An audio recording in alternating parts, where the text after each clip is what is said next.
오늘은 기독교 진리 7강 인간이란 무엇인가? What is man? 이라는 주제를 가지고 말씀을 드립니다. 하나님은 땅 위에 동식물을 창조하신 뒤 창조 후 절정을 이루는 피조물을 하나 더 창조하셨습니다.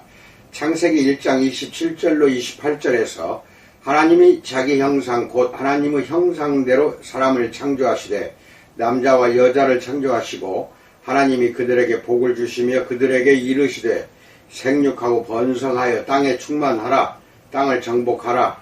바다의 고기와 공중의 새와 땅에 움직이는 모든 생물을 다스리라 하시니라 라고 말씀합니다.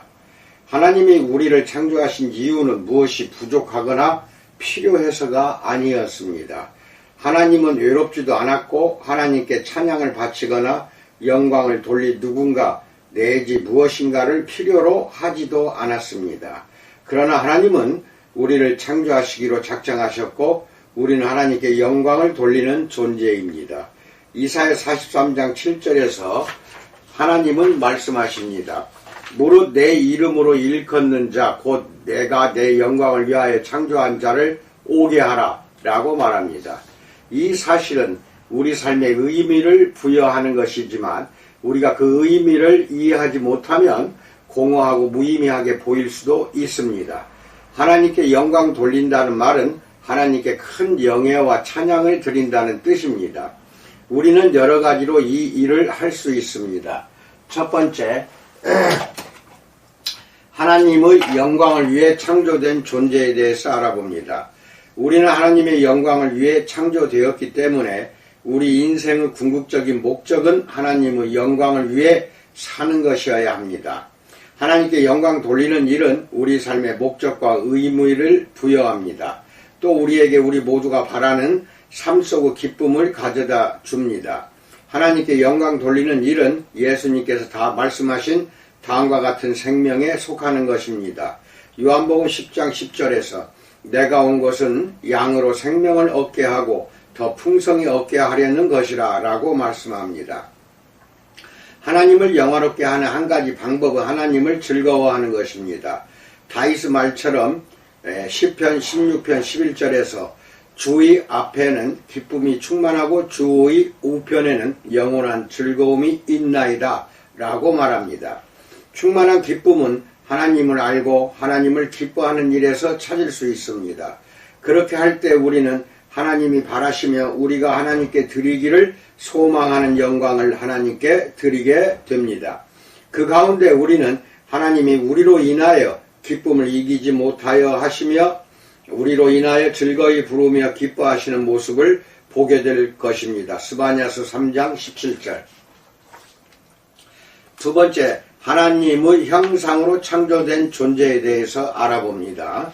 성경에서 우리 자신에 대해 증거하는 내용이 전부 우리는 하나님의 영광을 위해 창조되었다는 사실뿐이라면 그것도 놀라운 일이긴 하겠지만 우리를 진정으로 다른 피조물과 구별짓는 내용은 아닐 것입니다.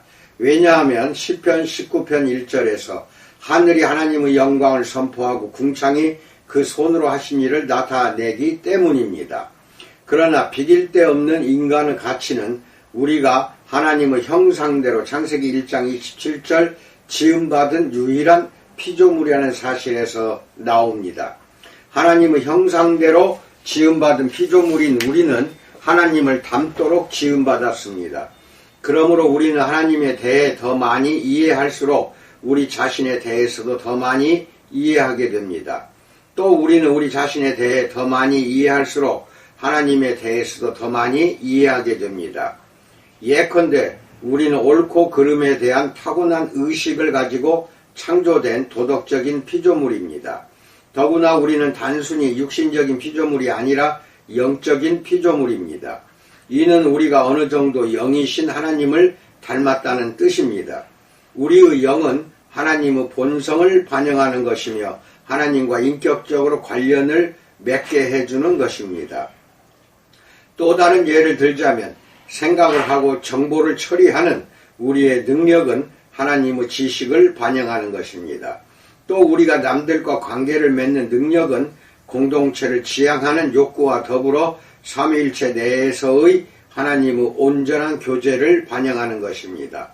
성부, 성자, 성령은 영원히 온전하게 서로와 관련을 맺고 있습니다. 우리 안에 있는 하나님의 형상은 죄로 인해 부분적으로 뒤틀어졌습니다. 하나님의 형상은 전처럼 분명하게 관찰되지 않습니다.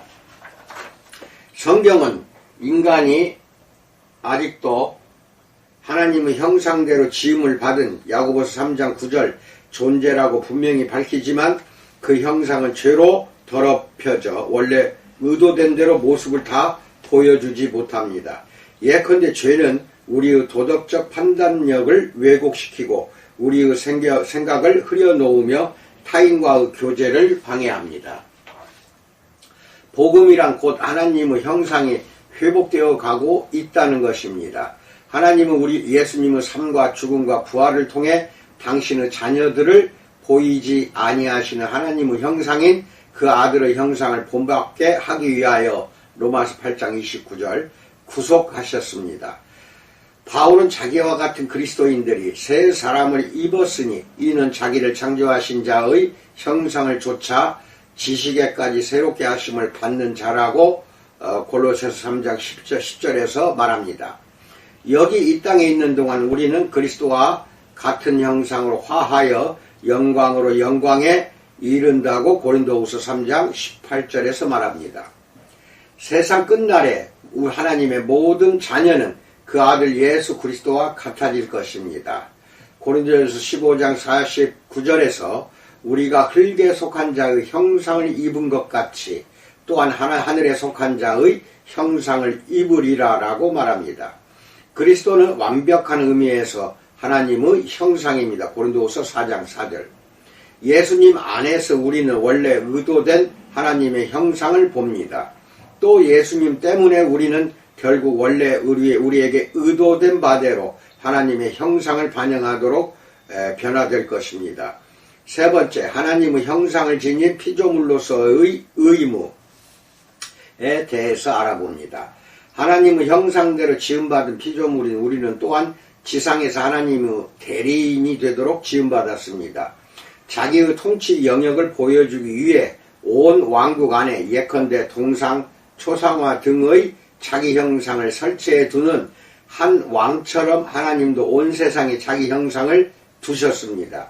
하나님이 아담과 하와에게 창세기 1장 28절에서 생육하고 번성하여 땅에 충만하라고 명령하신 것도 바로 그 때문입니다. 그들은 하나님의 형상을 온 땅에 퍼뜨리며 하나님이 통치하시고 다스리시는 모든 영역을 표시했습니다. 시편 24편 1절에서 땅과 거기 충만한 것과 세계와 그 중에 거하는 자가 다 여호와의 것이므로 하나님은 당신의 형상이 땅에 충만하기를 바라십니다. 우리가 하나님의 형상으로 땅에 충만해질 때 우리는 하나님이 통치하시고 다스리시는 모든 영역을 표시하며 하나님이 바라시고 하나님께 합당한 영광을 하나님께 돌려드리게 됩니다. 지상에서 하나님의 대리인인 우리는 또한 하나님의 땅을 다스리라는 부르심도 받았습니다. 하나님이 아담과 하와에게 창세기 1장 28절에서 땅을 정복하라, 땅에 움직이는 모든 생물을 다스리라 라고 명령하신 것은 마치 왕이 그 대리인에게 왕국을 자기 대신 자기의 명예를 드높일 수 있게 다스리라고 명령하는 것과 같습니다. 그러므로 우리는 하나님이 주신 땅의 풍요를 마음껏 누리되 땅을 보호하고 땅을 지으신 하나님께 대한 경외심을 표현하면서 땅을 다스려야 합니다. 또한 우리가 살고 있는 이 세상을 좀 더 발전시킬 기회를 선용할 때 우리는 이 세상을 하나님이 원래 계획하신 모습에 더 가깝게 만듦으로써 하나님께 합당한 영광을 그분께 돌려드리게 됩니다. 하나님의 형상을 지닌 존재로서 우주 왕이신 하나님의 대리인으로서 하나님의 백성과 하나님의 땅을 하나님이 원래 의도하신 대로 회복시키는 일을 돕는 막중한 의무가 우리에게 있습니다. 우리는 만물을 새롭게 계시록 21장 5절 하시는 왕과 더불어 일할 기회를 얻었습니다. 그러므로 우리는 지위 고하를 막론하고 모든 사람에게 큰 소망과 관심을 갖습니다. 모든 사람은 우리와 마찬가지로 하나님의 무한히 지혜롭고 오묘하신 창조 후 최고 걸작품입니다. 모든 사람에게는 죄에서 돌이켜 창조주에게로 향함으로써 보이지 아니하시는 하나님의 형상 골로새서 1장 15절인 예수 그리스도의 아름다움을 회복할 수 있는 가능성이 있습니다. 우리는 또한 하나님이 우리에게 맡기신 세상에 대해서도 큰 희망과 관심을 갖습니다. 우리는 세상이 그 원래 상태, 가시덤불과 엉겅퀴, 창세기 3장 18절이 없는 세상으로 회복되는 것을 보기를 갈망합니다. 우리가 이 목표를 향해 기쁜 마음으로 노력할 때 우리는 우리가 창조된 목적인 하나님의 영광을 그분께 돌려드리게 됩니다. 이상입니다. 지금부터는 과제를 드립니다. 1. 우리는 왜 창조되었습니까? 우리가 창조된 목적을 성취할 수 있는 방법의 구체적인 예는 무엇입니까? 2. 하나님의 형상으로 창조되었다는 말은 어떤 의미입니까? 여러분은 이 사실로 인해 여러분 자신을 보는 관점에 어떤 영향을 받습니까? 3. 하나님의 형상을 지닌 존재로서 우리의 책임은 무엇입니까? 여러분과 여러분의 교회가 이 책임을 다할 수 있는 방법은 무엇입니까? 이상입니다. 오늘은 또 장마가 끝난 듯이 뜨거워졌습니다.